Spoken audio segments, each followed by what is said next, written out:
which compromise guy said, but we must negotiate, we must keep the hope alive. And a German, very progressive German, fighting against the fascists, says, no, hope is for those who are hoping, waiting for another guy to do their work. Lose hope and start doing it. So let me begin with a wisdom of, you may find this funny, of Otto von Bismarck, whom I appreciate very much. He said, stupidity is a gift from God, but it should not be abused. I totally agree. I clearly remember how I abused it in a curious incident which happened to me a couple of decades ago. I was sitting at a table with a friend of mine who boasted that he is really good at telling the future from inspecting the curves on a palm. I laughed at his boasting and couldn't decide if he is just lying or if he sincerely believes in his supernatural ability. He interrupted my laughter with an offer. Why don't you let me inspect your palm and tell you your future? I vociferously objected to it. Absolutely no, I don't believe in such nonsense. But my friend instantly fired back with a quite logical reply. If you know it's nonsense, why then do you resist so forcefully to do it? What are you afraid of? I forgot, or more probably repressed my reaction. I just remember I didn't allow my friend to do it. The underlying structure is, of course, that of disavowal, Verleugnung. I know very well that it is all nonsense, but I still don't want to take the risk and test it.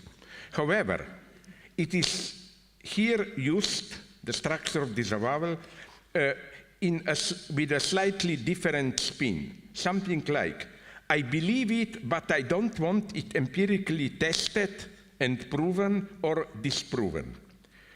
For example, the true problem of the Turin shroud with the alleged photographic imprint of Christ resides in the potentially catastrophic consequences for the church itself if the tests will indicate that the shroud is authentic from Christ's time and place. Why? Because if the shroud is authentic, then there are traces of Christ's blood on it, and some biochemists are already working on its DNA. So what will this DNA say about Christ's father? Not to mention the prospect of cloning Christ. Kierkegaard knew this very well when he emphasized that an authentic Christian believer does not try to demonstrate the factual truth of his, her, their, its belief. Making a belief dependent on empirical proof is in itself a negation of belief. In today's politics and the ideology that grounds it, we find all too often a similar logic.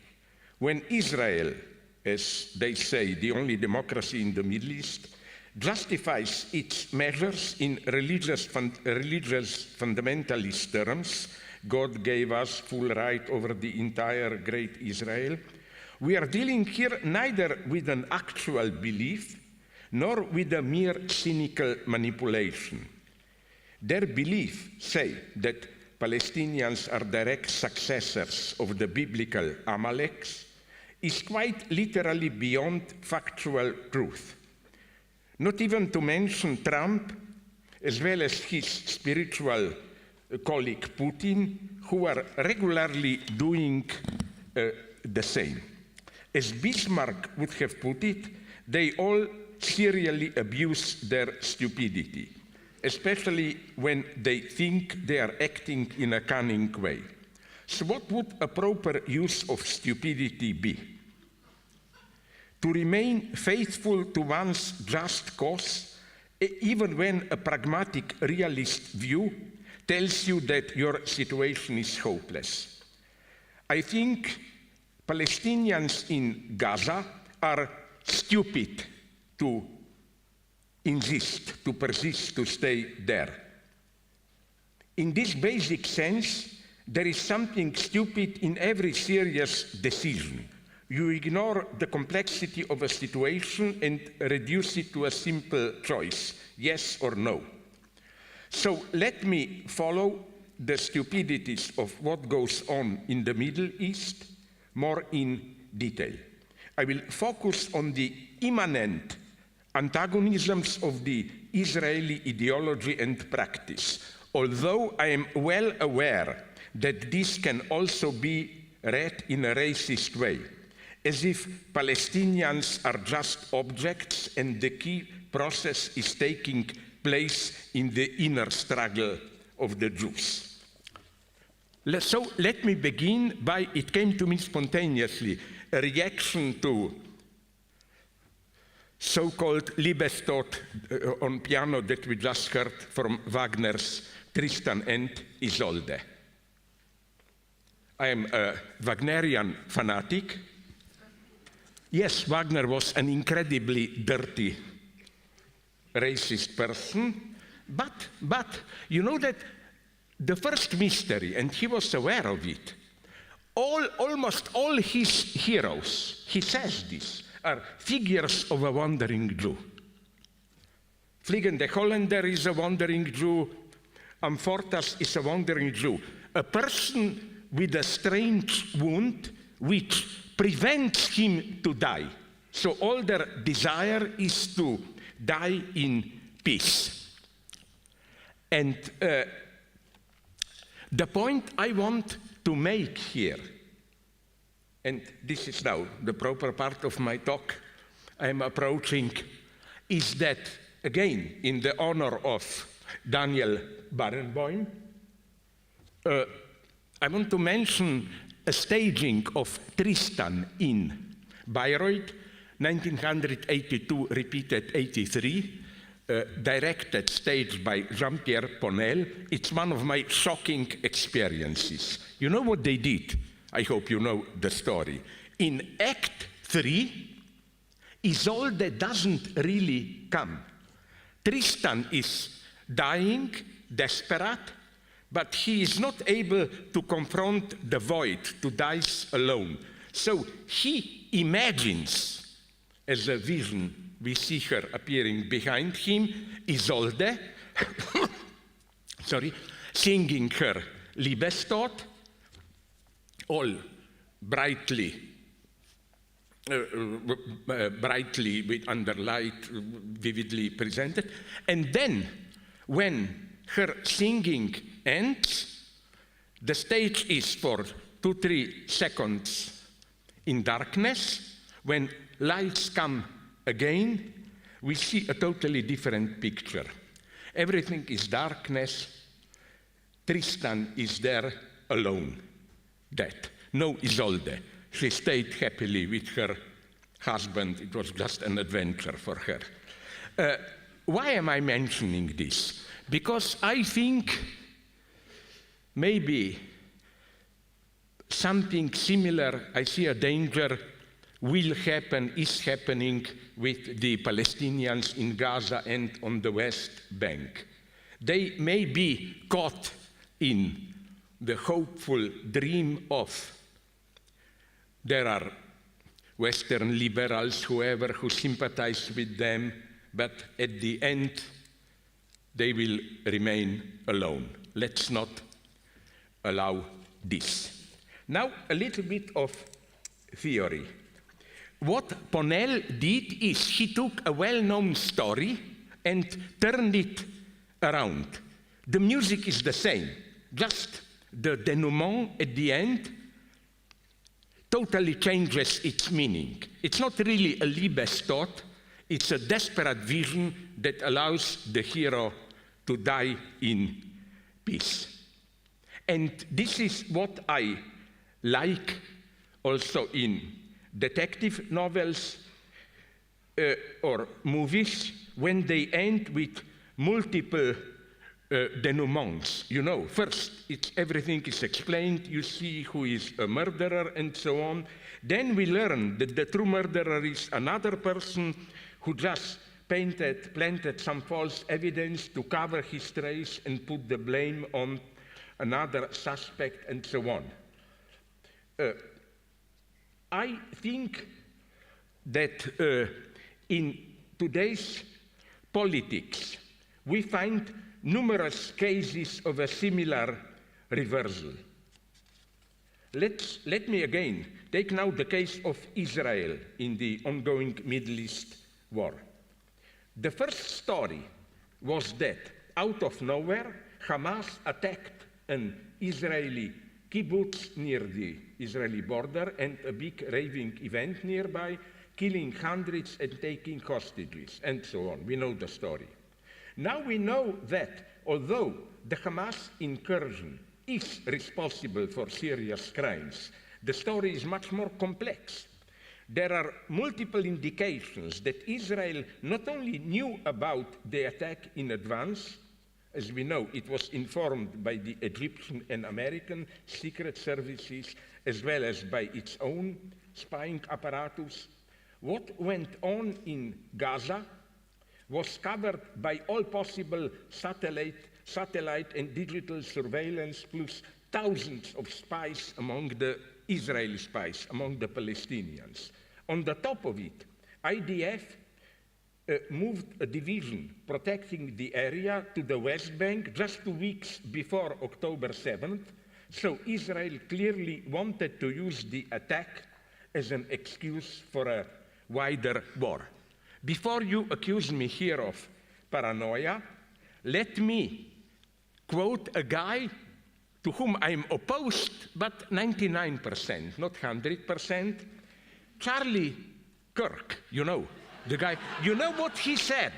He said on October 12th already in an interview, he said that, quote, Mr. Netanyahu allowed Hamas to attack his own country as part of a desperate plan to remain in power. Plus, it is proven that in the years before 2023, Israel was amply financing Hamas through Qatar, although it was aware of Hamas's military activity. The idea was to keep the Palestinians in Gaza politically separated from the Palestinians on the West Bank, and thus lessen the pressure on Israel to allow a two-state solution. Far right, now Minister Bezalel Smotrich,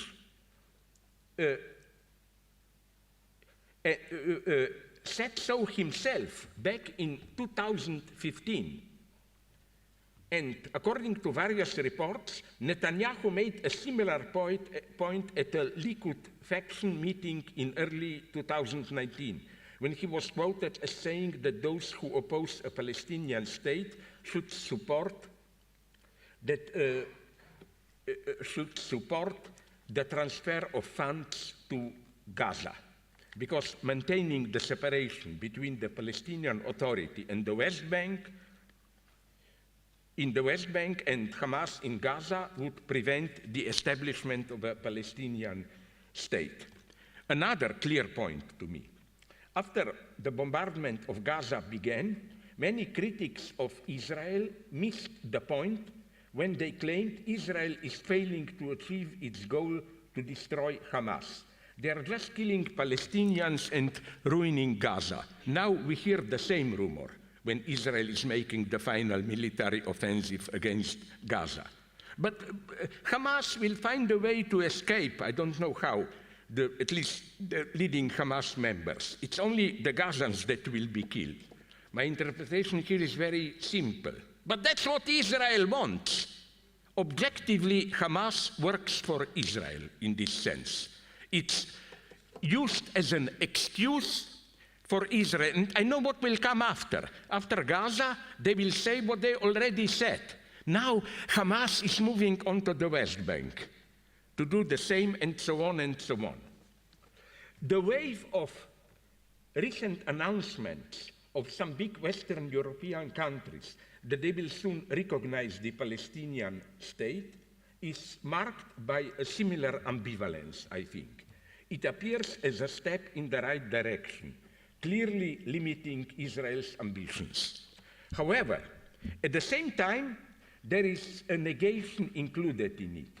It does what it does in order to avoid doing what really needs to be done in order to stop the genocidal activity of Israel. As Gideon Levy put it succinctly, the recognition of Palestine is a gift to Israel. Quote, international recognition of a Palestinian state rewards Israel, which should be thanking each and every country doing so, since such recognition serves as a misleading alternative to what must actually be done, imposing sanctions, end of quote. To put it brutally, if we limit ourselves just to recognize Palestine, there will soon be no Palestinian territory to be recognized as a state. If there will be some kind of peace, it will be the peace Trump and Netanyahu want to impose on Gaza, by way of totally destroying it. Or as Tacitus, the ancient Roman poet, put it 2,000 years ago, they make a desolation and they call it peace. Now, I come to the crucial point. The stain on the Zionist project, the link between anti-Semites and Zionists, was here from the very beginning. Problems with Israel didn't begin after the 1967 war, in which Israel occupied the West Bank, and not even in 1948, when the State of Israel was recognized by the United Nations. The so-called Balfour Declaration was a public statement issued by the British government in 1923, I think, announcing its support for the establishment of a national home for the Jewish people in Palestine. But the same Balfour, the protector of the Jews, presided over the passage of the 1905 Aliens Act, the main object of which was to limit the entry into Britain of Jews from Eastern Europe. You know, Russian Revolution and so on, Jews from Russia were massively emigrating to, I don't know how it's called, not yet United Kingdom, Great Britain, okay. And the worry was, and this logic is present up to this day, the logic was, let's just keep the Jews out of here, support them there, move into Palestine, just that we get rid of them here. So it shouldn't surprise us that Germany, the perpetrator of Shoah, is the strongest supporter of Israel in Europe.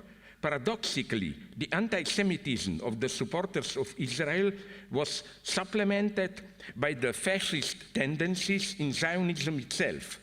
In an oft-quoted passage, Sheila Ben-Habib pointed out that the members of the present government of Israel are, quote, the legatees of a long line of Judeo-fascism, which none other than Albert Einstein, joined by Hannah Arendt and Sidney Hook, denounced in their open letter to New York Times in 1948.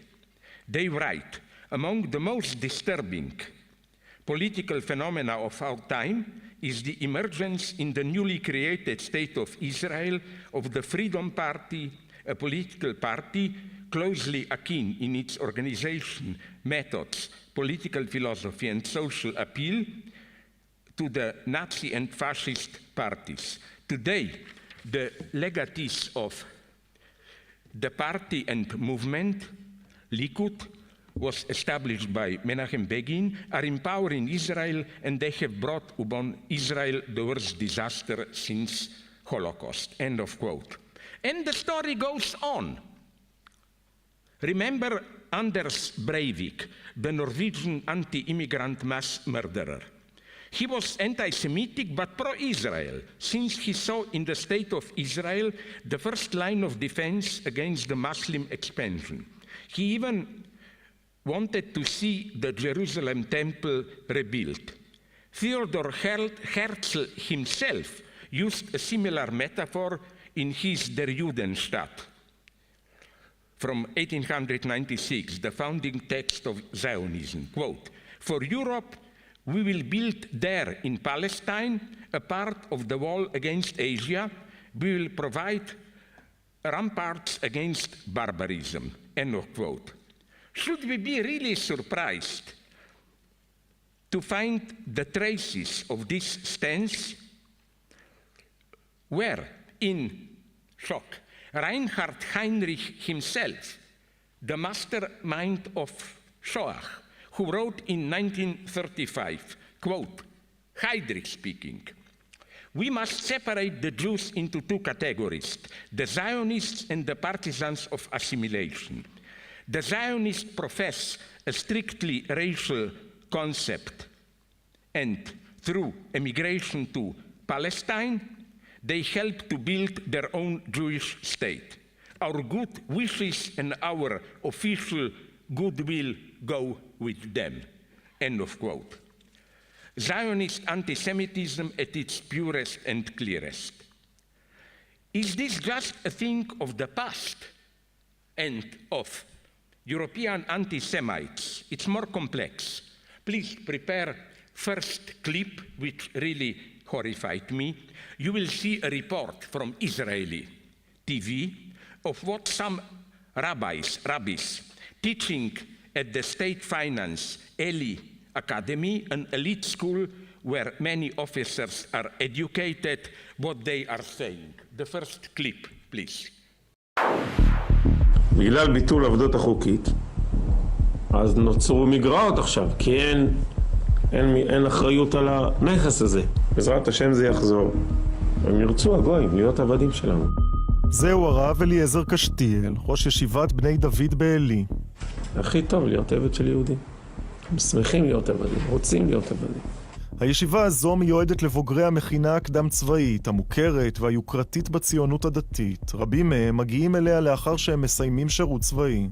במקום שהוא יהיה סתם מסתובב ברחובות ועושה שטויות ואלימות ומזיק אחד לשני. עכשיו הוא עבד, החיים שלו מתחילים להתנהל. לפי הרב קשתיאל, האדונים הם היהודים, העבדים הם הערבים. החלוקה לא מקרית, זה עניין ביולוגי, בעיות גנטיות. יש מסביבנו עמים כאלה, בעיות גנטיות. תשאל ערבי פשוט, איפה אתה רוצה להיות? הוא רוצה להיות תחת הכיבוש. למה? כי הם לא, יש להם בעיה גנטית, הם לא יודעים לנהל מדינה, הם לא יודעים לעשות כלום. תראה איך הם נראים. והנה התורה כולה, תורת הגזע. בוודאי שיש גזענות, מה אנחנו לא יודעים שיש גזעים שונים בעולם, מה זה סוד זה, מה זה לא נכון, זה נכון, מה לעשות? בעוד יומיים עם ישראל יציין את יום השואה, בין היתר את החלוקה של הנאצים לגזעים, עליונים ונחותים, והנה בגרסה העברית. כן, אנחנו גזענים, אנחנו מאמינים בגזענות. נכון, יש גזעים בעולם ויש תכונות גנטיות של עמים, וזה דורש מאיתנו לחשוב איך לעזור להם. יש הבדלים בין גזעים, וזה בדיוק סיבה להשית עזרה. מי שמחה להחליט מי זה מי? אני רואה שאני מגיע להישגים הרבה יותר מרשימים ממנו. ראש מוסדות בני דוד, הרב אלי סדן, עומד מאחורי הליהוק של הרב רפי פרץ לראש איחוד מפלגות הימין. כעת המועמד המוביל לתפקיד שר החינוך. רק הרב פרץ הורשה לשאת דברים בפני תלמידי המכינה לפני הבחירות. נתניהו ובנט סורבו. רבני בני דוד מהווים את התשתית הדתית, הערכית והחינוכית של מי שמיועד להוביל את מערכת החינוך שלנו. כיצד הם רואים את השואה? השואה באמת זה לא שהרגו את היהודים, זאת לא השואה. כל התירוצים האלה כמו זה אידיאולוגי או זה שיטתי או כל זה לא שטויות. זה כיוון שזה נבע מתוך אידיאולוגיה, במידה מסוימת זה יותר מוסרי מאשר סתם שאנשים רוצחים. הומניזם, כל התרבות החילונית זה אנחנו מאמינים באדם, זה השואה. השואה באמת זה להיות פלורליסט, מה שנקרא, כן? להאמין באני מאמין באדם. זה נקרא שואה. זהו הרב גיורא רדלר, וזו ההגדרה שלו לשואה. שהקדוש ברוך הוא כבר הרבה שנים צועק שנגמרה הגולה, אבל אנשים לא מקשיבים לו, וזאת המחלה שלהם שאותה צריך לרפא על ידי השואה. שימו לב לשיעור המדהים הזה, תחת הכותרת היחס לשואה. כך הוא מחנך את תלמידיו על הנאצים ועל היטלר. ההיגיון של הגרמנים הוא נכון יחסית לעצמם. אומר היטלר שקבוצה מסוימת באוכלוסייה היא זרע הפורענות לכל האנושות, בגללה כל האנושות תלך לאבדון, הם מרעים לאנושות, ולכן צריך להשמיד אותם. האידיאולוגיה הזאת נשמעת לך לא הגיונית? רעה מאוד. זה לא נשמע מוסרי. משה רבינו, אכזרי רשע כמו היטלר? לא. למה לא? יש דבר אחד רע בעולם וזה להיות צבוע. משנה לך אם הורגים אותך עכשיו מסכין או כמו שהרגו את הגג או שהורגים אותך בתא גזים, סליחה. התלמידים נדהמים, מנסים לסתור את הרע, והוא ממשיך בשלו. בוא נתחיל מהשאלה אם היטלר צודק או לא. לא. לא. הוא האדם הכי צודק שיש. ודאי שהוא צודק כל מילה שהוא אומר. באידיאולוגיה שלו הוא צודק. יש עולם גברי שנלחם, שעניינו כבוד, שעניינו החוות לוחמים.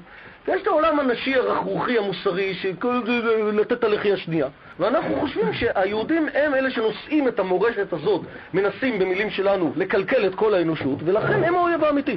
עכשיו, הוא צודק ב100%, חוץ משהו בצד הלא נכון. האמירות האלה חוזרות על עצמן שוב ושוב בשיעורי בני דוד לאורך השנים. לא פליטת פה, אלא אג'נדה סדורה. ראשי הבית היהודי כהנא, סדן ופרץ, עושים שימוש במכינות הקדם צבאיות כדי להפנים בחניכים ערכים משיחיים. החומרה שבדבר נובעת מכך שמשרד החינוך, שאמור להיות אחראי על התכנים, נמצא בידיים שלהם. ייתכן ובקרוב מי שמזוהה עם התפיסות של המכינה והישיבה הזאת יהיה אחראי על חינוך תלמידי ישראל. So here we are. Now you will say such an extreme stance is explicitly advocated only by a tiny minority. But you saw there Smotrich, you saw there Netanyahu. But I think it brings out the underlying premises that sustain what the state of Israel is now doing on the West Bank. The implications of this stance were clearly visible in the late July of 2024, when a number of ministers and members of Knesset, as well as journalists and TV commentators, criticized a raid by the IDF military police on the Teiman base in the south of Israel, in which it arrested a number of reservists accused of abusing imprisoned Palestinians. The second clip, please. This is really depressing, I warn you. Something very sick and evil is happening in Israel's jails, and almost nobody is talking about it. Israel is running, and let's be absolutely explicit about this, a system of torture camps. Welcome to hell is not an exaggeration. 9 Israeli reservists sodomized by inserting metal objects up the anus of the prisoner and causing terrible internal injuries. This is leaked CCTV video of what Israeli military police allege is a detainee being sodomized as he's hidden from the view of security cameras by riot shields. They were arrested, taken away to a detention center where there was an enormous outcry. And there was actually an invasion of the detention center, including politicians, in support of the Israeli soldiers. תרלול הזה, שיש מי שבפרקליטות חושב שאפשר לבוא ולעצור חיילים על דברים שעושים למחבלי נוח'בה, לא נגמר. אנחנו לא יכולים להמשיך כרגיל. להכניס מקל לרקטום של בן אדם, זה לגיטימי? כן, אם הוא נוח'בה, הכל לגיטימי לעשות לו. הכל. הכל. In Israel, the reaction is it right to sodomize prisoners? This conversation went on breakfast television. It's sort of their equivalent in Israel of GMTV. מבצעים עבירה, חשודים בעבירה של אינוס, בעצור כפות. זה לא מעניין אותך? בגדול, עוד פעם, זה מעניין לי את האקוז מה עשו לאיש חמאס הזה. אני כל הזמן זוכר, קודם כל, הדבר היחיד שמבחינתי הוא בעיה פה, זה שזו לא איזושהי מדיניות מוסדרת של המדינה להתעלל בעצירים. כי בגדול, זה גם, קודם כל מגיע להם, וזה אחלה נקמה שאנחנו צריכים לתת להם. ודבר שני, אולי זה גם ישמש אותנו קצת יותר כהרתעה. So you have Israeli TV pundits discussing the merits of allowing Palestinian prisoners to be raped. Many members of the cabinet are justifying it. Take the example of the Israeli energy minister, Eli Cohen. reservists who do holy work and guard the despicable Hamas. Itamar Ben-Gvir, who is the security minister, went even further. Take your hands off our reservists. Like it is in the prison service, so it is in the IDF. Our fighters deserve full support. This tells you that something has gone wrong, but it also tells you that something's gone wrong with us. Udi meant when he said, now it's in the open. They proudly show this. There is no moral embarrassment, no denial, and so on and so on. Can one even imagine what reaction, our reaction would have been if the same thing were to happen in Russia or in Gaza? They were doing something like this to Jewish hostages. The entire affair was downplayed, almost ignored in our big Western media, and this willful ignorance, the very opposite of simply not knowing it, rings more loudly than all cries and shouts the death knell of, I think, Western liberal democracy. So how are we to react to it? Now comes my favorite shocking detail. One of the surprising voices of reason in Israel is Ephraim Halevi, the ex-chief of Mossad, who said days after September 11th attack, quote, "We don't have the luxury to wait.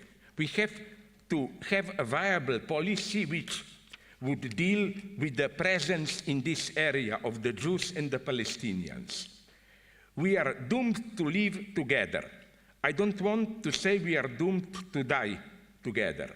And if our approach is that we are doomed to live together, we can't simply live together with one part of the equation having the upper hand and ignoring the aspirations of the other. There has to be the beginning of a meeting of minds."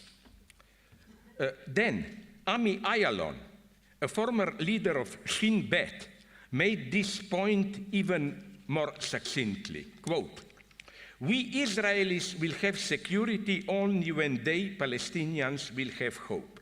This is the equation." End of quote. Words for which you may lose your job in the Free West. What times do we live in when secret police tells truth public media don't dare to utter? Israel as a whole is paying a heavy price for ignoring this lesson. It competes with Trump on who will most brutally display raw and arbitrary power without any ethical concerns. And again, I made consciously this weird point. Secret police, or whatever you call it, is for me a very mixed entity. They can be bad, but in authoritarian country, they usually play, I'm not laughing, I'm not mean mocking, a good role. Why? Because they tell the truth, at least confidentially. I read now some wonderful analysis where say the only true opposition, apart from a couple of intellectuals, blah, blah, now to Netanyahu government are secret members of secret police. Did you read in your media that 550 of them signed a declaration against attacking Gaza for peace with Arabs and so on and so on? We really live in a crazy times. Or I will quote now this unimportant small guy, Udi Aloni, quote, "We are witnessing a symbolic shift in the ethical superego between Israel and Hamas. Hamas insists on portraying itself as humanitarian. They present hostages in good condition, deny atrocities, and avoid publicly glorifying acts of cruelty. Their superego, the image they construct for themselves and the world, is one of universal humanism, intuitively understanding that Palestine is becoming a global signifier of universality. Israel, by contrast, has undergone a radical transformation. It has removed its ideological mask and presents pure power for its own sake. Public figures, soldiers, and political leaders openly take pride in brutality, celebrating the suffering of detainees, justifying the murder of women and children, and normalizing genocidal rhetoric. Israel has killed its superego. This is a reversal in the Israeli self-image that is almost impossible for Israelis to grasp, yet obvious to any outside observer. The only point of slight theoretical disagreement I have here with Udi is that I think if we use the term superego in the way it was elaborated by Lacan, not as a proper ethical agency, but as the ultimate obscene agency, which allows you, under the cloak of some morality, to do horrible things, then we may say with some irony that Israeli politics today and the Trumpian populism in general, although they are not the same in their inner structure, precisely reassert superego. Superego, the pseudo-ethical agency bombarding individuals with the injunction to enjoy, is externalized in the public space dominated by digital media. The most disturbing fact is that Israel and the US don't just ignore humanitarian concerns, they evoke them to justify their ethnic cleansing. You remember from Eli Academy that rabbi who said, and then when they were attacked, they repeated this. But what did we say wrong when we said Arabs should be enslaved? This is our way of helping them, of allowing them to get some stability. Gilles Deleuze wrote decades ago, si vous étiez pris dans le rêve de l'autre, vous étiez foutu. If you are caught into another's dream, you are fucked. This is now happening to Palestinians, ensnared in Trump's dream of a new, happy, peaceful existence when they will be resettled into far safer and more beautiful communities fitted with new and modern homes. According to Trump, such a forced evacuation would give Palestinians a chance to be happy, safe, and free. But we know from Stalinism what enforced happiness means. It is certainly not what Palestinians desire. So back to Halevi. What happens if one of or both sides exclude such a meeting of minds? What happens is what is happening now. The stronger side engages in ethnic cleansing, even genocide of its opponent. In such a situation, do we, external observers, have any right to condemn Palestinians for fighting back? In the same way as Israel is attacking them, with arms, with terror, but are we, Western Europeans in this case, really just external observers? I think the predominant stance of our governments is even worse than that of Israel. The main European countries again and again declare how they worry about the suffering in Gaza and on the West Bank. But this doesn't prevent them to continue to supply Israel with arms and to prevent any serious diplomatic actions against it. Why? Because, as your Chancellor Merz said recently, Israel is doing the dirty work for us. I recently spoke with a couple of high European functionaries from different countries and parties, and in deep privacy, of course. I got the same message. Of course, it is horrible what Israel is doing. It can even be called genocide. But we should realistically accept the sad fact that ethnic cleansing works. With clearly delimited borders and ethnic homogeneity, a great Israel may bring peace to the area, so let's let it happen and then accept it as a fact. So what should the Israeli Jews do? Some of my Palestinian colleagues, like Zahi Zalwa, think that since the Jews are the colonizers there, the only solution is that they should commit a symbolic suicide. They should radically transform their symbolic identity.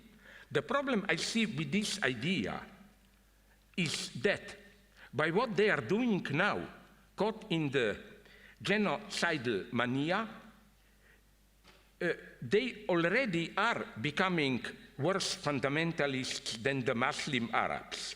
They, the Zionist Jews, are already doing this, committing a symbolic suicide, abandoning the most precious parts of their symbolic legacy.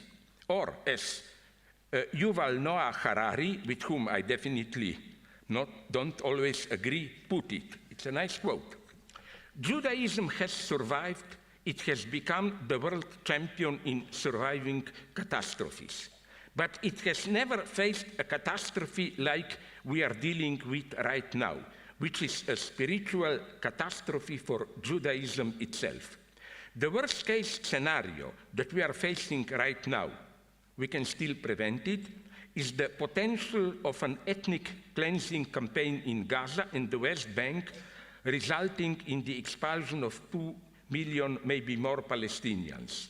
From there, the establishment of Greater Israel, the disintegration of Israeli democracy, and the creation of a new Israel based on an ideology of Jewish supremacy. The worship of what were completely anti-Jewish laws for the last 2 millennia. End of quote. One should only supplement these lines with the sad conclusion. The spiritual catastrophe of which Harari speaks is not a sudden event which disturbed authentic Jewishness. Its potential was there from the very beginning. But, and this is my conclusion, does this mean that there is something especially destructive in Jewish identity itself? No. We are all part of this story.